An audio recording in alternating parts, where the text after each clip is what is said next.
nation. Namo Amida Butsu.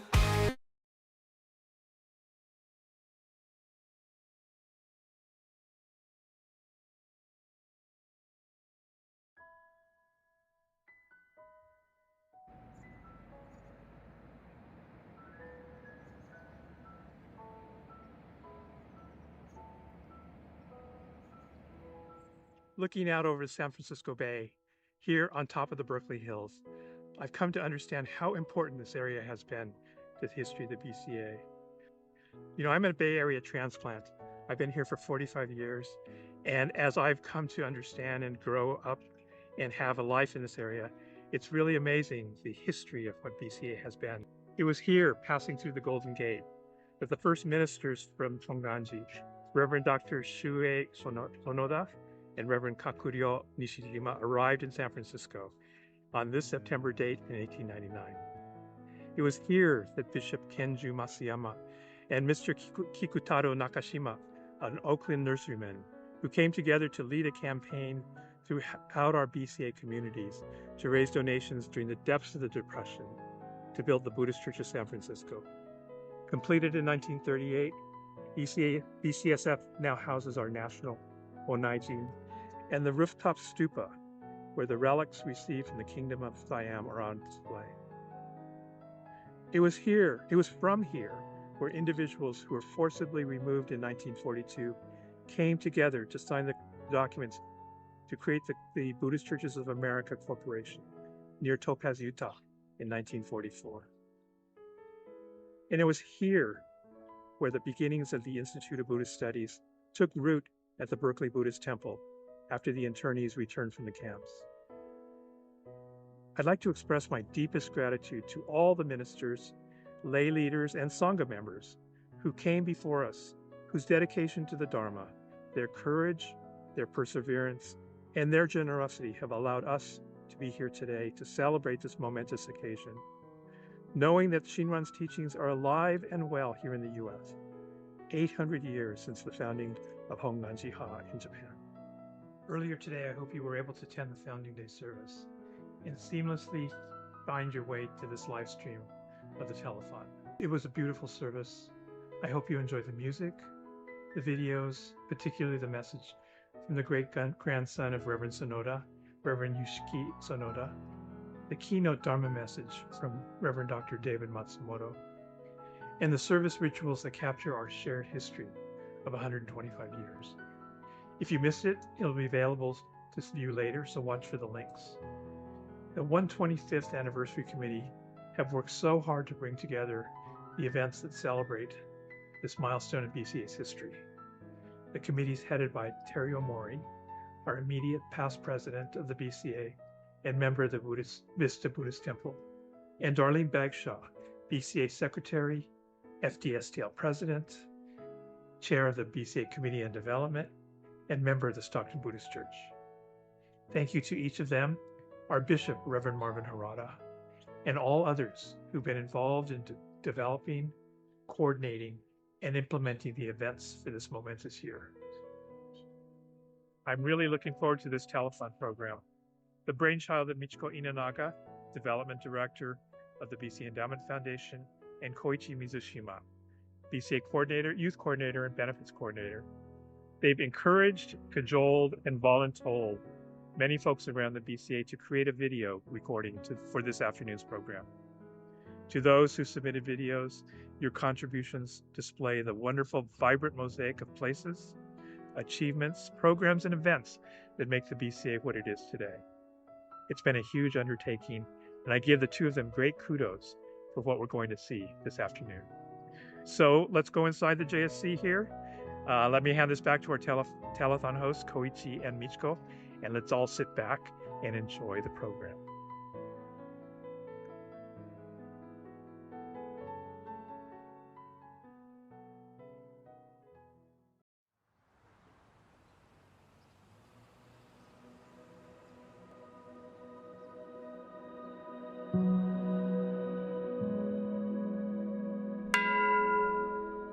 Shinran Shonin is the most important person that I've ever encountered in my life. Of course, I only know him through his teachings, but I also know him through the lives of people who have been the recipients of a tradition.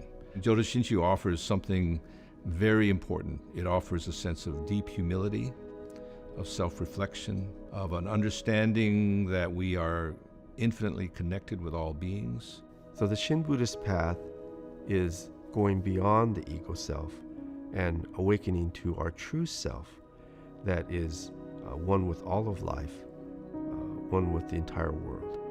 I think a lot about gratitude and kindness because it's a place where I really do think that Shin Buddhist teachings can make a difference. They help you understand gratitude through our own imperfections.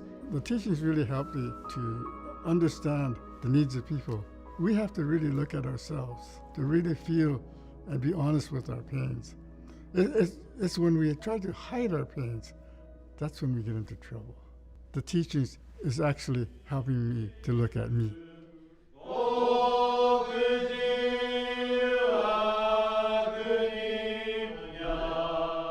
My path to Shin Buddhism is due to my family. I'm actually from a ministerial family. We still have a family temple in Fukuoka. I'm actually the 4th generation Shibata to serve in the Buddhist Churches of America, and it's quite an honor for me to be able to carry on this family legacy.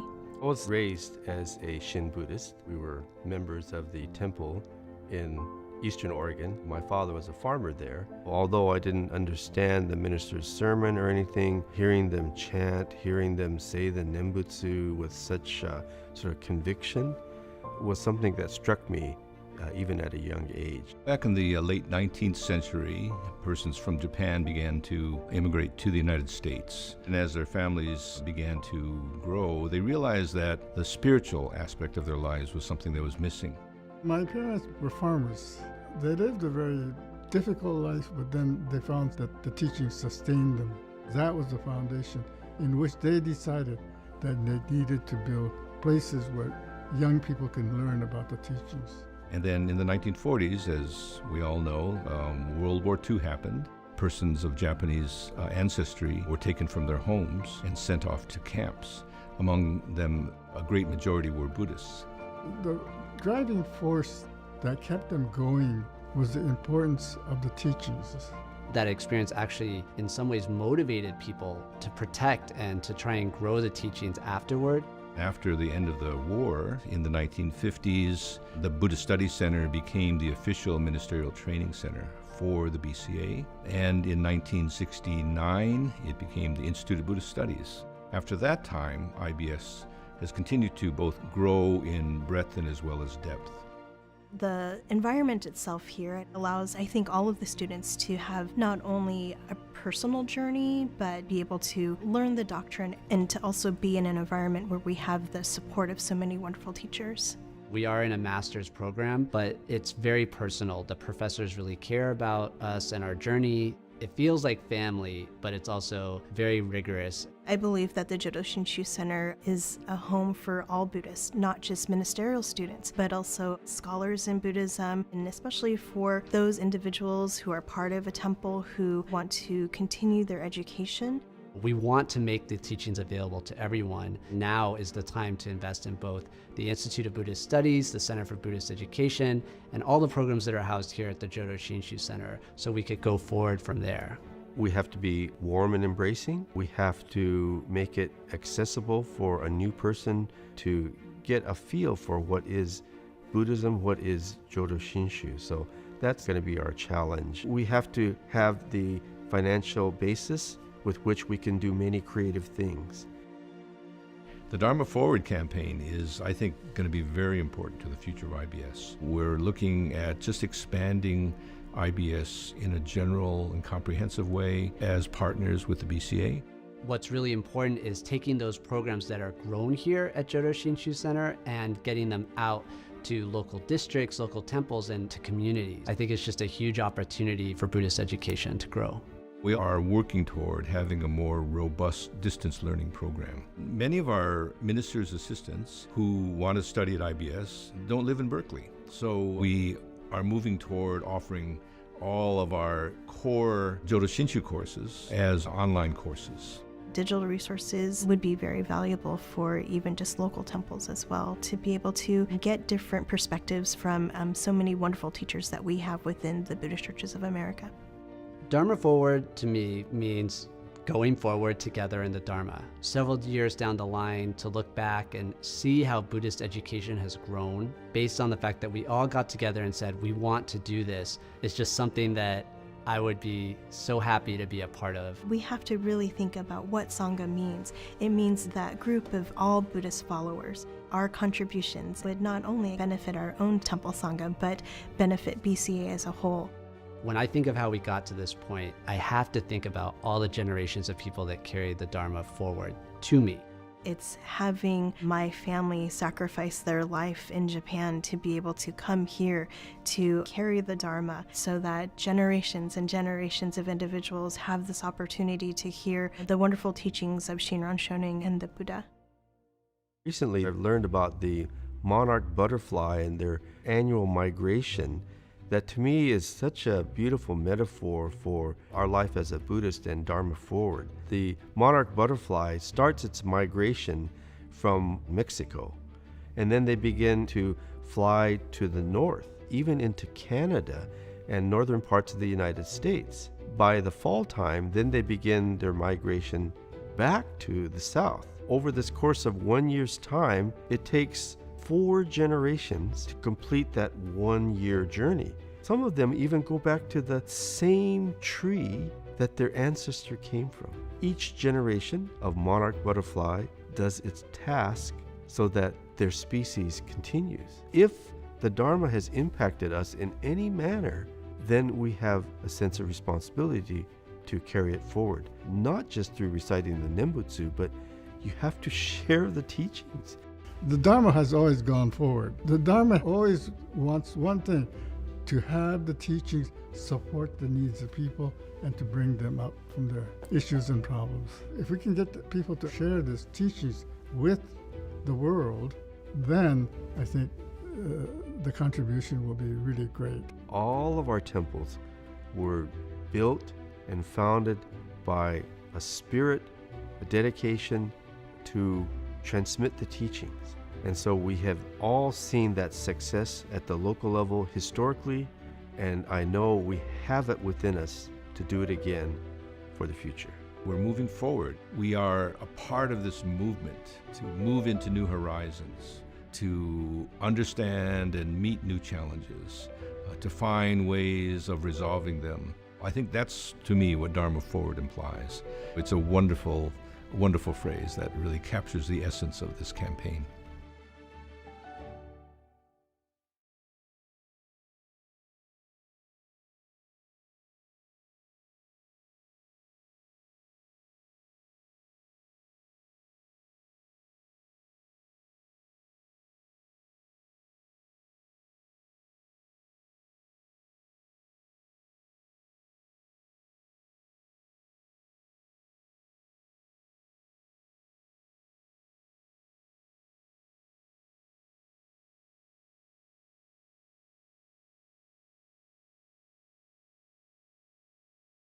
And we will kick it off with a welcome from the bishop and followed by a little bit of BCA history.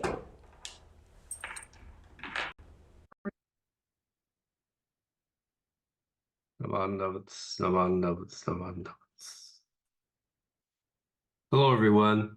Welcome to the BCA 125th Anniversary Telethon. This was the wonderful idea of Koichi Mizushima and Michiko Inanaga, our co-hosts for today. I think it's a wonderful way for us to celebrate our 125-year history, to show each and every temple in our BCA, and to honor our past, our pioneering members, ministers, lay leaders, everyone who has helped to establish and carry on the BCA and all of our respective churches and temples in this 125-year history. Today, not only do we honor our past, but we reflect on and challenge ourselves for the future. We have to do our part to support our temples, to support the BCA so that the Shin Buddhist teachings will continue to be transmitted for generations and generations to come, and so that we have another 125-year history from here on out. The world is very much in need of Buddhism and our Shin Buddhist teachings. We have so much to share. I hope that we can continue to transmit it and move the Dharma forward. Let's have a wonderful afternoon watching the videos and the program that Koichi and Michiko have gathered and prepared for us. And may we celebrate this wonderful day honoring the 125-year history of the Buddhist Churches of America. Thank you very much.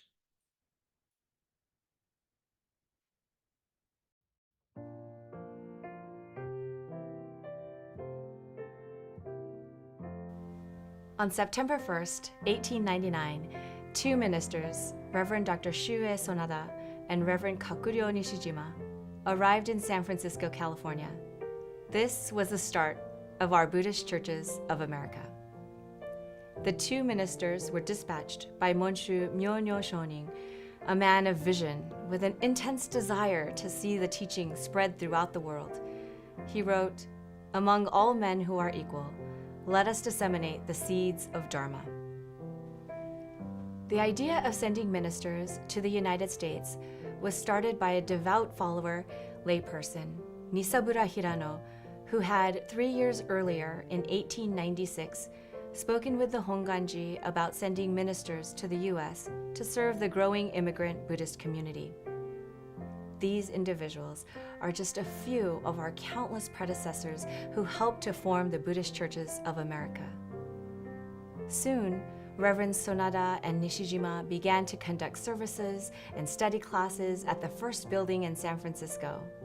And within 10 years, 20 churches and temples were established in San Francisco, Sacramento, Fresno, Vacaville, Seattle, San Jose, Oakland, Portland, Los Angeles, White River, Placer, Watsonville, Stockton, Hanford, Guadalupe, Bakersfield, San Mateo, Marysville, Lodi, and Fowler.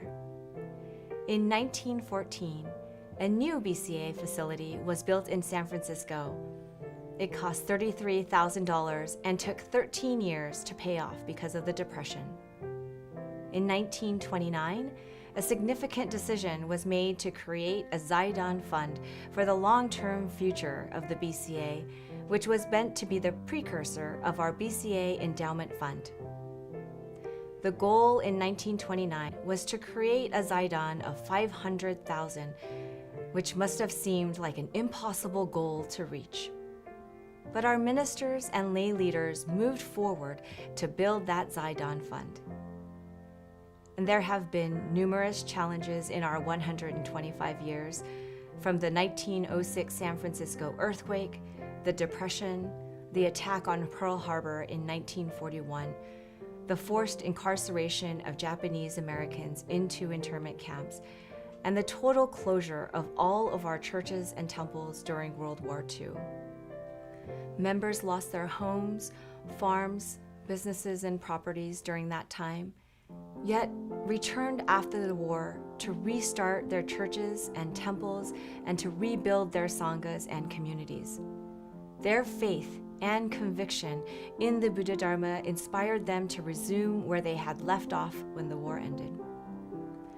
Our churches and temples continue to grow in the post-war years, and by the 75th anniversary of the BCA in 1974, there were 55 churches and temples, 62 ministers, and 20,000 members. Dharma schools were flourishing, and YBA conferences attracted upwards of 500 or 600 young people. By the 75th anniversary, there were numerous BCA-affiliated organizations like the Federation of Buddhist Women's Association, the Federation of Dharma School Teachers League, the Western Young Buddhist League, and the Western Adult Buddhist League, just to name a few. The 75th anniversary commemorative service held at the San Francisco Civic Auditorium drew over 4,000 people, The service was dedicated to the 800th anniversary of Shinran Shonin's birth and the 750th anniversary of the founding of Jodo Shinshu. One of the BCA's most significant milestones was the establishment of the Institute of Buddhist Studies, which began as the Buddhist Study Center in Berkeley, California. In 1966, the building on Hay Street was purchased. And since that time, numerous ministerial aspirants have studied there and have gone on to become full-fledged Kaikyoshi ministers. On September 11th of 1971, the new BCA headquarters building on Octavia Street was dedicated. This facility would serve the BCA well for the next 50 years. In 1999, the BCA celebrated its centennial, held in San Francisco at the Marriott Hotel. And in 1999, we had 52 ministers, 60 temples, and 15,000 members. The centennial was a significant milestone for BCA to be able to celebrate 100 years of history of Shin Buddhism in this country. The celebration was filled with lectures, Dharma talks, and workshops, and was attended by His Eminence Monshu Koshin Otani and Lady Otani. 25 years passes quickly, and now we reach another milestone, the 125th anniversary of our BCA. Since the centennial, the BCA added the purchase and construction of the Jodo Shinshu Center in Berkeley, a facility that we are so fortunate to have and to be able to house the IBS, Center for Buddhist Education Program, Ryukoku University programs, the BCA bookstore, the BCA endowment, and the Jodo Shinshu International Office with now BCA staff as well. The JSC calendar is filled with seminars, youth retreats, IBS classes, minister's assistant seminars, Kaikyoshi continuing education seminars, training seminars for Tokudo and Kyoshi aspirants. And in 2022, the 10-day Kyoshi certification session was held at the JSC for the first time in Honganji history outside of Japan.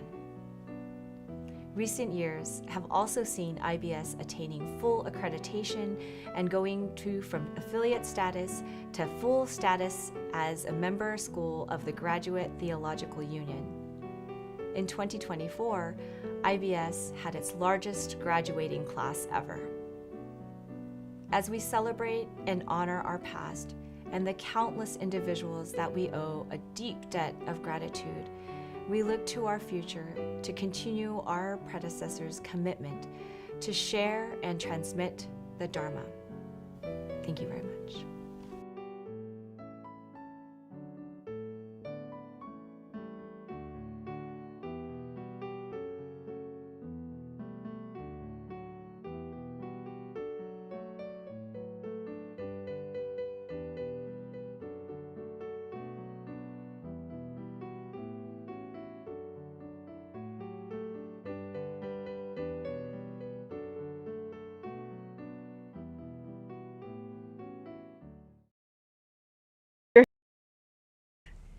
And we are back. I understand that we didn't have audio. Do we have audio now? Can you hear us, everybody at home? All right. Once again, my name is Koichi Mizushima. I'm one of your co-hosts for today, and I'm joined by Michiko Inanaga. And we are so excited to be here for the first ever BCA 125th telethon event. This is the first of its kind. We have gathered content from all over the BCA, and we're so excited to share that with all of you today. We hope that you enjoyed the Bishop's message and the 125-year history. And now...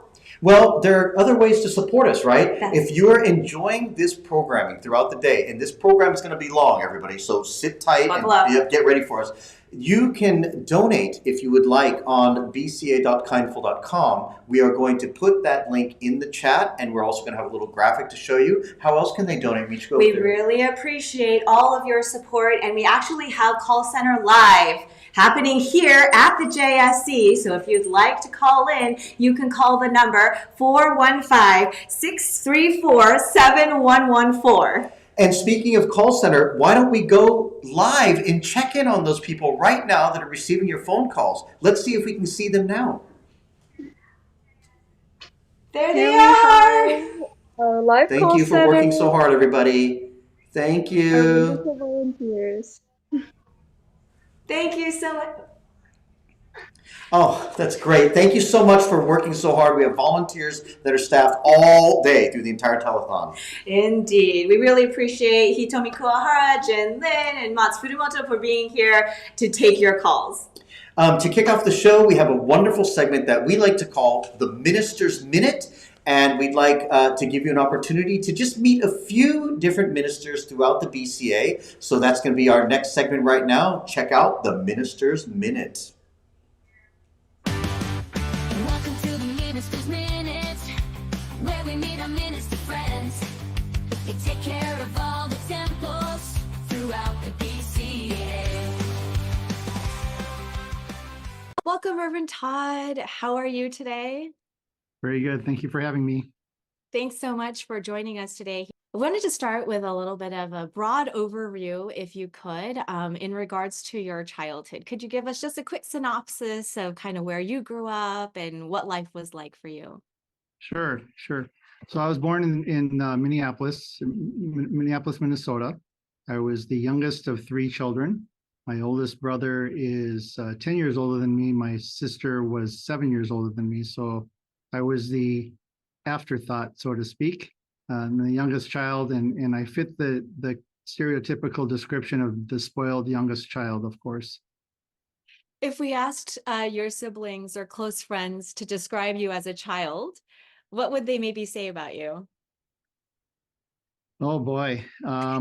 If you ask my oldest brother, he would say that I was very spoiled and raised very differently than he was. But if you ask some of my friends, they would probably say that I was 40 when I was 10.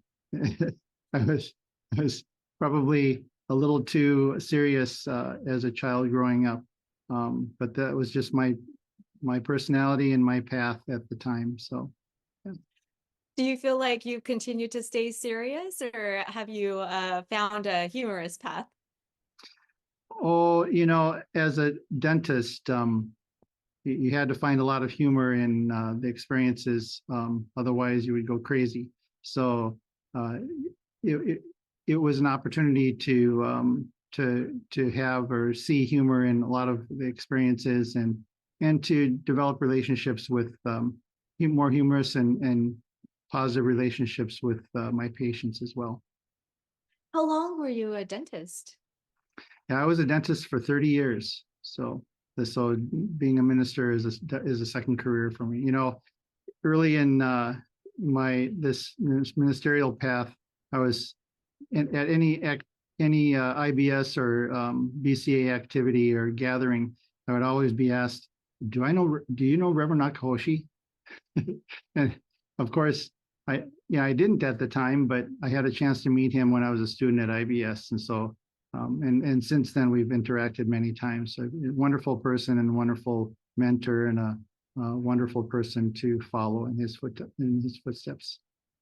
Oh, that's wonderful to hear that you had such long connections with the temple and growing up as part of the Buddhist community. Would you say that there have been influences from the community that really guided you towards becoming a minister? Oh, yeah, for sure. There have really been so many who have influenced me to become a minister. Growing up in the Twin Cities, I grew up in a Jodo Shinshu family, but as I said, we didn't have a temple. We didn't have a brick and mortar temple, or really, we didn't have a minister to meet with very often. The overseeing minister was from the Midwest Buddhist Temple, which is ironically where I'm currently serving. And this was Reverend Ron Miyamura, who I've known in his 50-year career. I've known him since I was maybe 11 or 12 years old. So I give him a hard time about that. But so really the opportunity, he only came maybe 5 or 6 times a year to conduct services at for our Sangha. So really the opportunity to listen to Dharma messages, it was very infrequent. And this being pre-internet time as when I was a child, so access to Buddhist information was more difficult or was more limited.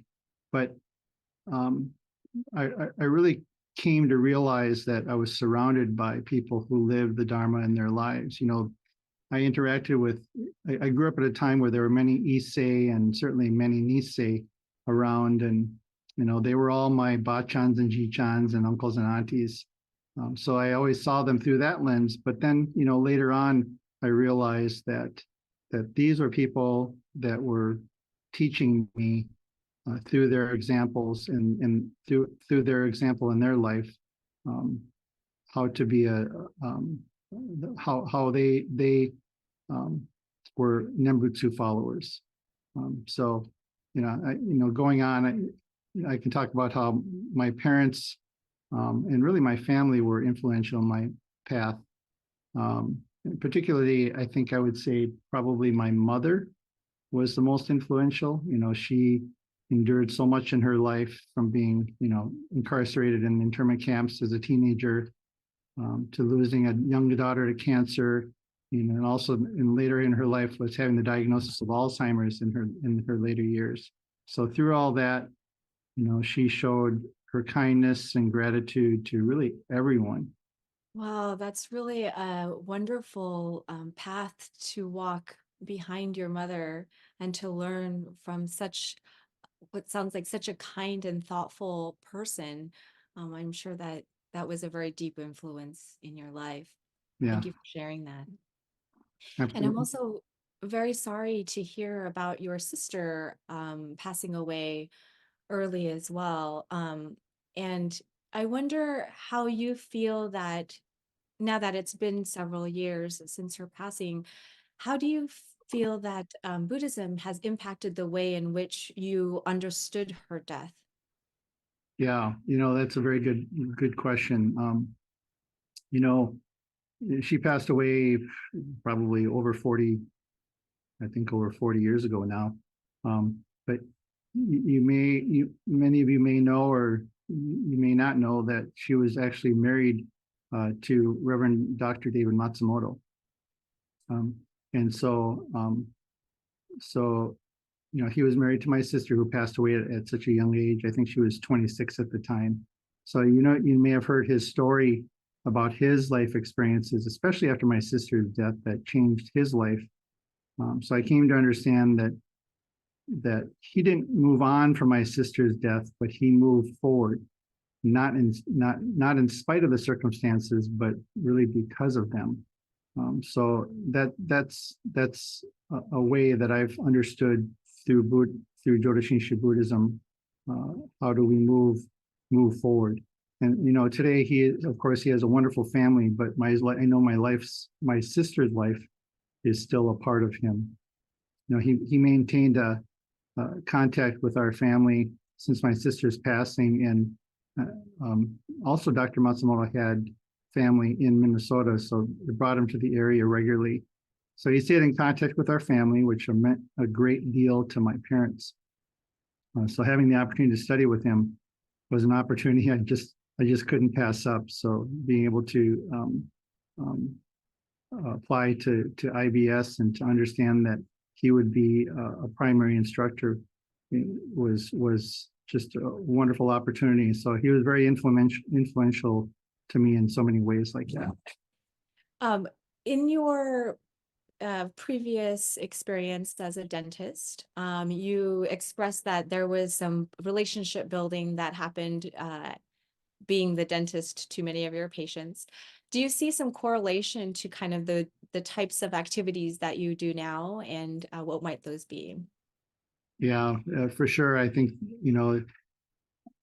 I've moving to this area, to the Chicago area now, I have to find new healthcare providers.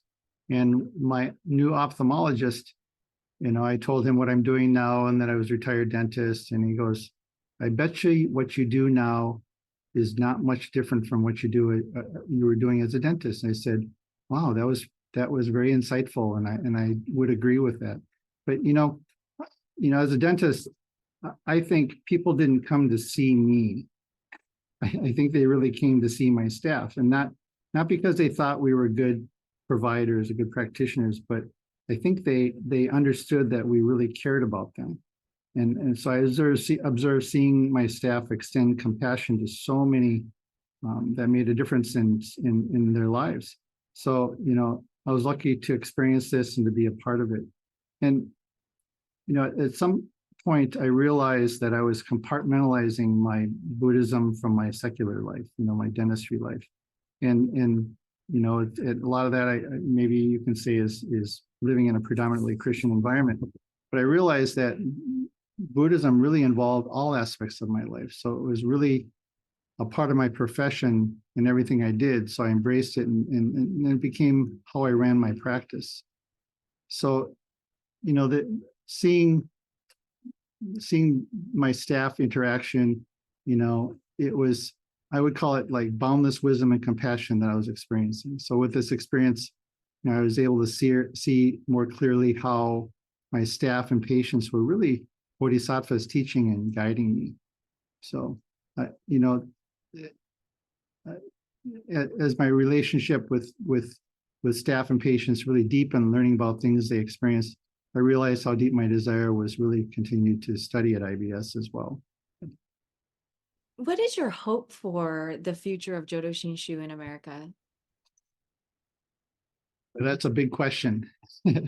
Yeah, I think it's really a perfect time to be a good time to be a Shin Buddhist with all the world's challenges.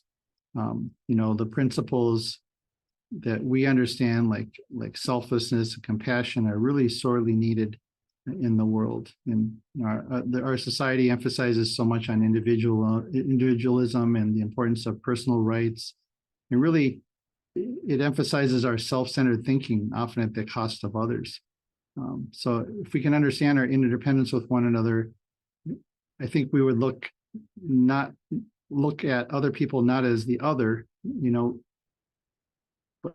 because of the light of Amida. When we become more aware, we try to live each moment fully with a deep appreciation for all beings. So this should make us more humble, will naturally work for the betterment of all beings.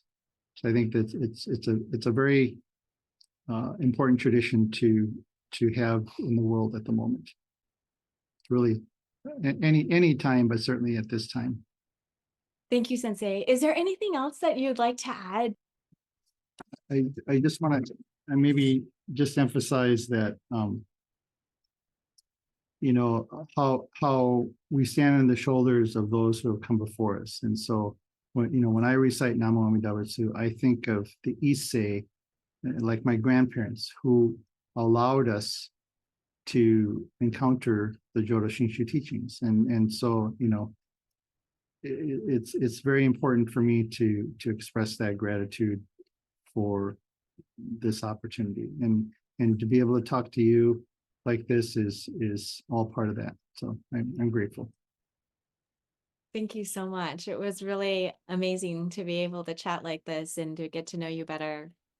Well, thank you, Michiko, for having this conversation. I really enjoyed it as well, and getting to know you as well much better. Thank you.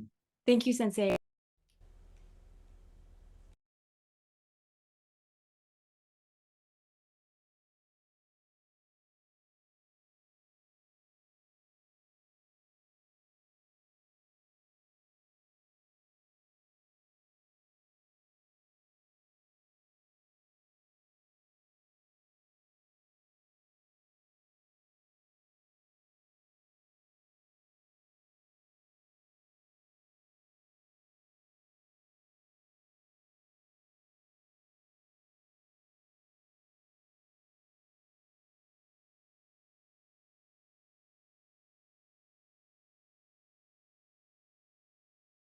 At the Buddhist Church of San Francisco. So let's go back and watch a little bit of history of the Buddhist Church of San Francisco.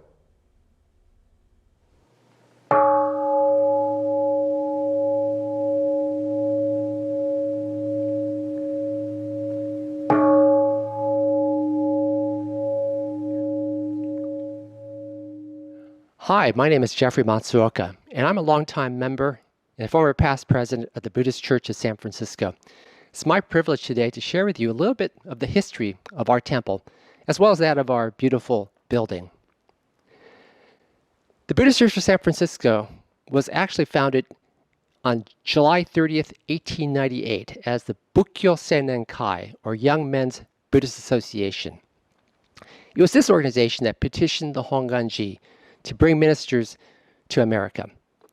On September 1st, 1899, the Hongoji responded by sending Reverend Soryu Sonoda and Reverend Kakuryo Nishijima as the first resident ministers of the Jodo Shinshu faith in North America.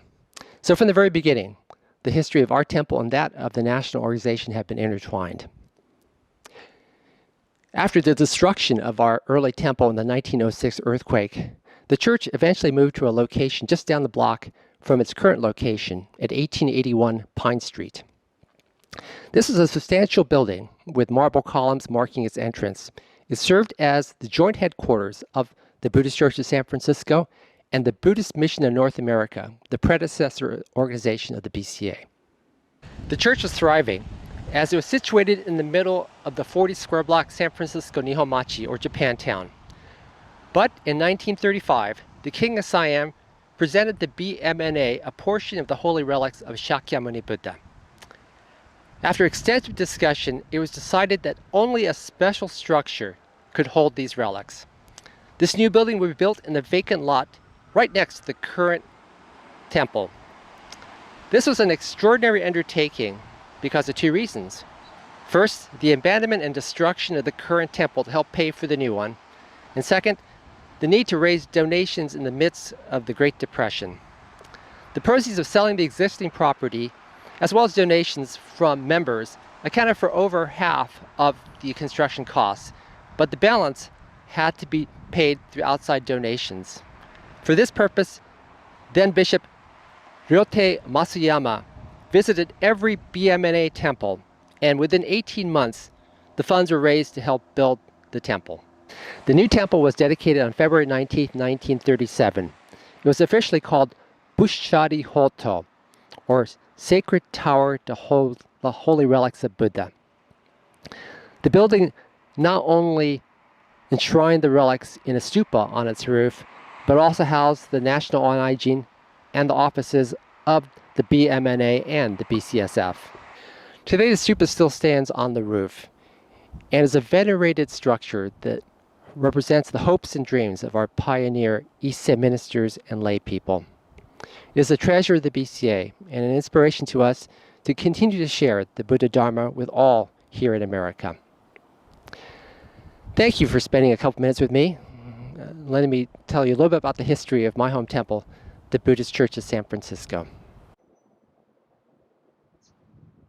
Namo Amida Butsu, Namo Amida Butsu.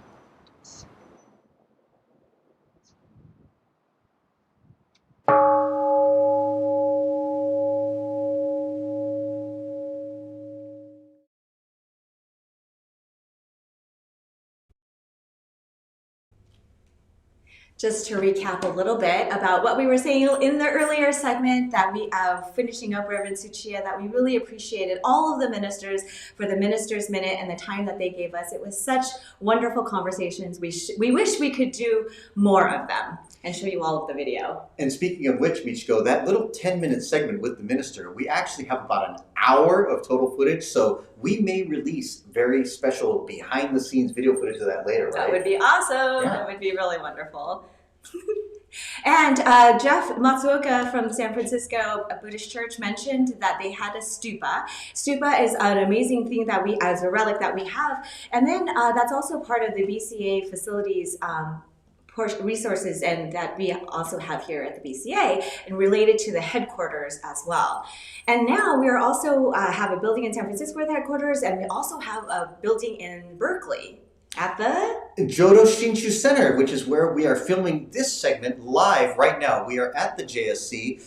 Wonderful facility. This is where so much education, learning, support, seminars, just a countless number of things happen at this building. But instead of letting me talk about it, let's watch a short video clip about it right now.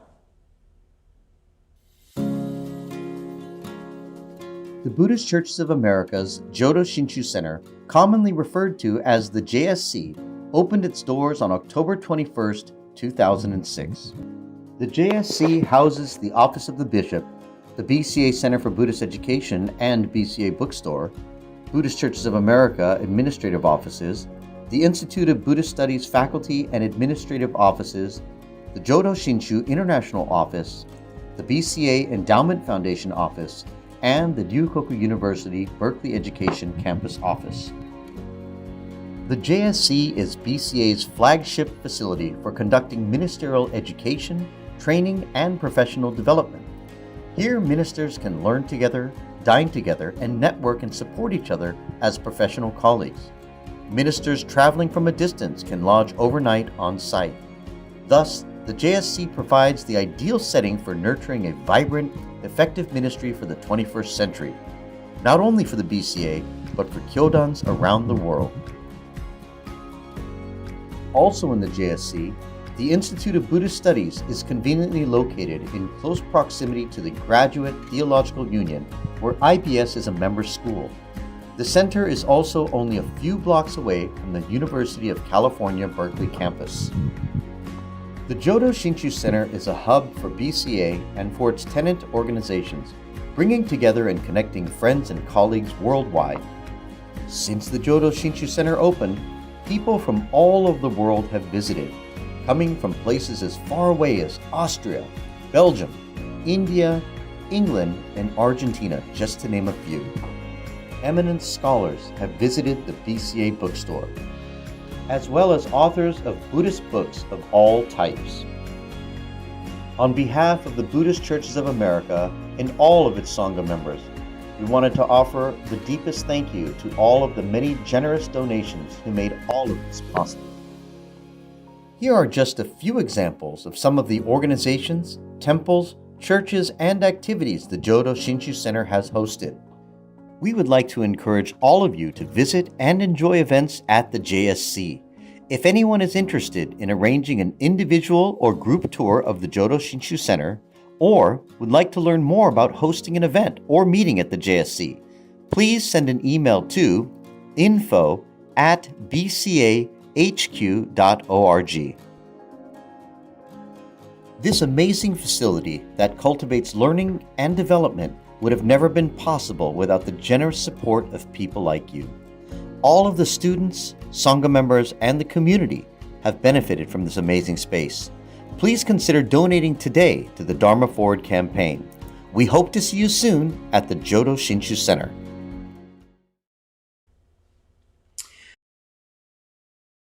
Special place to me personally. It's where I do much of my work here.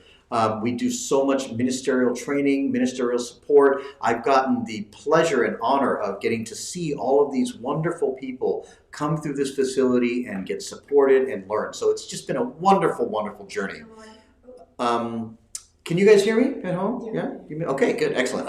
This is what it is to have a live production here. See, we're doing this live for you. Michiko and I are here in person.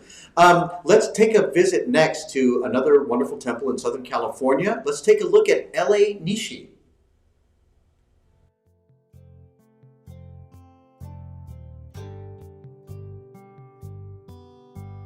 We are LA Nishi.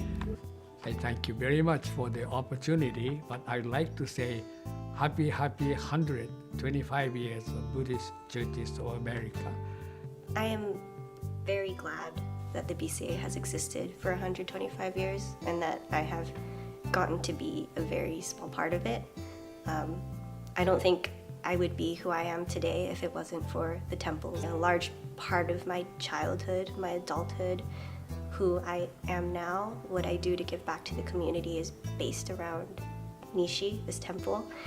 I think because people took the time to set up the temples, took the time to create this community and these opportunities, we get to reap the benefits of it.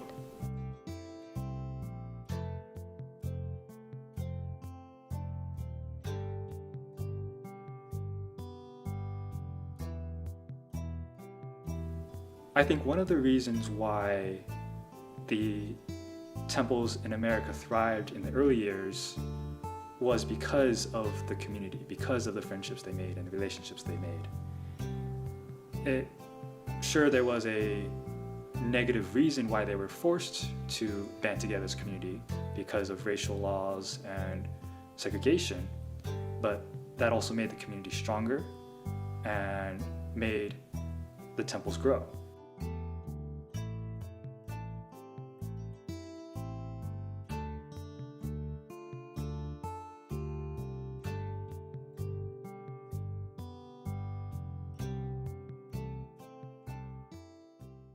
what the past has taught us, having all of your civil liberties taken away overnight, being treated like a criminal, being called the enemy, just to remind all of our young members that even with all of that working against you, that even then the vow of Amida Buddha did not abandon anyone and allowed the entire Japanese American community to rebound and to rebuild.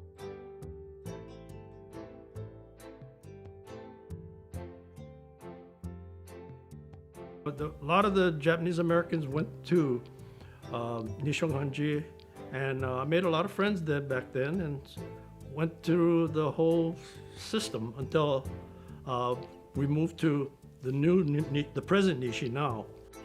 But we had all the fun things that the kids like to do, and we did mochitsuki, and we did the obon dancing over there on Central. We used to close Central Avenue and do the dancing over there, so it was fun.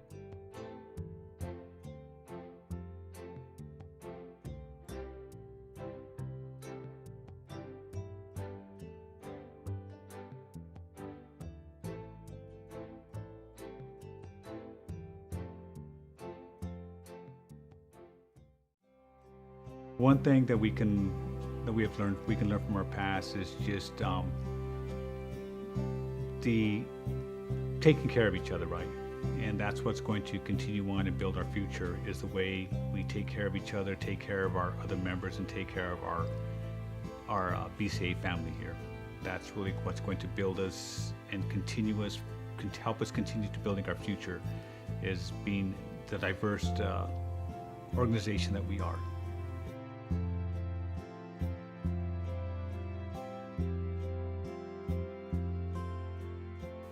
I would tell my grandfather or ancestor, whoever it may be, that the temple and community that they helped build still exists, and that there is always hope for the future.